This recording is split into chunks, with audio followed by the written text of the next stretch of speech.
সুখী হতে চাইলে 8টি বিষয় কারোর সাথে শেয়ার করবেন না, জীবনেও শেয়ার করবেন না। আপনি যদি ভালো থাকতে চান, সুস্থ থাকতে চান, সুন্দর থাকতে চান, তাহলে এই 8টি বিষয় আপনি গোপন রাখবেন। নবীজি সাল্লাল্লাহু আলাইহি ওয়াসাল্লাম বলেছেন, ইসলামে 8টি বিষয় গোপন রাখা একান্ত জরুরি। 1 নম্বরে, আপনার একান্ত কোনো গুনাহের কথা, পাপের কথা এটা মানুষের মাঝে শেয়ার করবেন না। আপনি অন্য মানুষের মাঝে যদি আপনার গোপন কথা বলে ফেলেন, আপনি বিশ্বস্ত মনে করে, ভরসার হাত মনে করে আপনি বলছেন, নবীজি বলেন ভরসার হাত যতই বিশ্বস্ত হোক না কেন, স্বার্থে যখন আঘাত লাগবে তখন এই হাত আর ভরসার থাকবে না, বিশ্বস্ত থাকবে না, তখন সে উল্টা তোমার সাথে বাজে বিহেভ করা শুরু করবে। এজন্য কারোর কাছে গোপন কথা বলবেন না, পাপের কথা। কারণ কিয়ামতের ময়দানেও আপনি একটা সাক্ষী দাঁড় করালেন। কিয়ামতের ময়দানে আপনার বন্ধু তো আপনার বন্ধু চিন্তা করবে না, সে আল্লাহকে বলে বলবে, আল্লাহ ও তো অমুক পাপ করেছিল, আমি জানি, আপনি তাকে ক্ষমা করে দিচ্ছেন কেন? ওর পাপের শাস্তি আপনি তাকে বুঝাইয়া দেন। এর জন্য কারো মাঝে আপনি গোপন পাপের কথা শেয়ার করবেন না।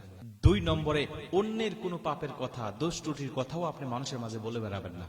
আপনি কারো পাপের কথা জানেন, গুনাহের কথা আপনি জেনে ফেলেছেন, যে কোনো ভাবে আপনি শুনে ফেলেছেন, এইটা আপনি অন্য মানুষের কাছে বলবেন না যে অমুক ব্যক্তির এই কাজ করেছে, অমুক ব্যক্তি ওই দোষটা করেছে, অমুক ব্যক্তি ওই পাপটা করেছে, কেউ জানে না, আমি জানি। এই কথাটা আপনি অন্য মানুষের মাঝে বলে বেড়াবেন না। যদি আপনি বলে বেড়ান, ওই ব্যক্তি পাপ করে যে শাস্তিটা কিয়ামতের ময়দানে পাবে, আপনি এটা মানুষের কাছে বলে দেওয়ার কারণে আপনি অনুরূপ শাস্তিটা পাবেন। এই জন্য কারো মাঝে কারো পাপ নিয়ে সমালোচনা করবেন না। 3 নম্বরে, স্বামী স্ত্রীর যে দোষ ত্রুটি হয় এটাও মানুষের কাছে বলবেন না।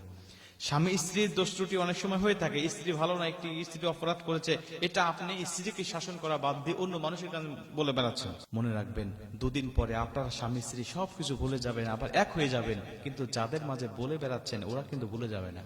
ওরা মনে রাখবে, ওরা সুযোগ পাইলে এই কথাটা বলে আপনাকে আঘাত দেওয়ার চেষ্টা করবে, আপনাদের দুজনের মধ্যে ফাটল ধরানোর চেষ্টা করবে, সুখের সংসার ভেঙে তছনছ করে দেবে। এই জন্য কাউকে বলবেন না। 4 নম্বরে, খারাপ স্বপ্ন কারো মাঝে বলবেন না।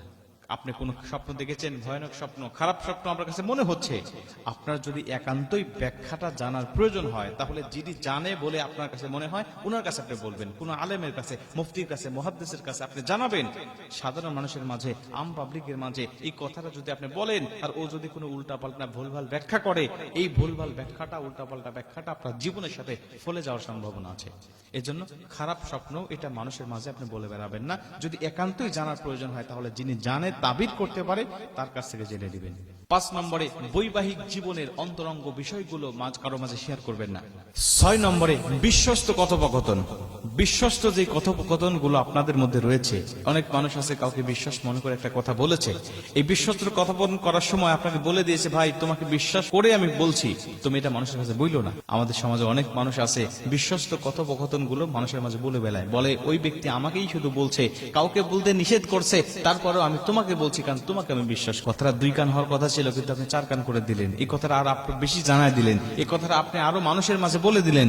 এই যে আপনার বিশ্বস্ত কথোপকথন গুলো মানুষের কাছে বলে দিলেন, এটা ইসলাম আপনাকে নিষেধ করেছে। 7 নম্বরে, আল্লাহকে সন্তুষ্ট করার জন্য আপনি যে ভালো কাজগুলো করেছেন, আমলে সালেহ করেছেন, দান সদকা করেছেন, তাহাজ্জুদ করেছেন, আল্লাহকে সন্তুষ্ট করার জন্য করেছেন, এইটা আপনি আর মানুষের মাঝে বলে বেড়াবেন না। আপনি যদি মানুষের মাঝে এই ভালো কাজের কথাগুলো বলে বেড়ান, তাহলে আপনি ভালো কাজ করে যে সব পাওয়ার কথা ছিল এগুলো আপনি পাবেন না, আপনার নামটা রিয়াকারের তালিকায় চলে যাবে।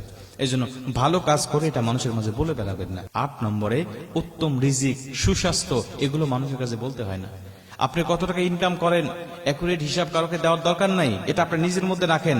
আপনার সুস্বাস্থ্যের বিষয়টা এটা মানুষের মাঝে বলার দরকার নাই, এটা বাহ্যিক ভাবে যা দেখে বুঝবে, এটা মানুষের কাছে বলে বেড়ানোর দরকার নাই। কারণ নবীজি বলেন, আন-নাযরু হাক্কুন, নজর হলো, বদ নজর হলো সত্য, এটা মানুষের জন্য লেগে যায়। যদি তোমার দিকে কেউ একবার বদ নজর দেয়, তোমাকে কবর পর্যন্ত নিয়ে যায়। কোন ব্যক্তি উটের দিকে বদ নজর দেয়, উটকে চুলার পাতিলের মধ্যে নিয়ে। এজন্য বদ নজর সত্য, এই 8টা বিষয় আমরা গোপন রাখবো, এটা ইসলাম আমাদেরকে বলেছেন। এটা মানুষের কাছে বলে বেড়ানোর দরকার নাই। এই বিষয়টা আমরা অনেকেই জানি না, বিধায় এই বিষয়গুলো মানুষের মাঝে আমরা বলে বেড়াতে বা বলতে আমরা খুবই স্বাচ্ছন্দ্য বোধ করি।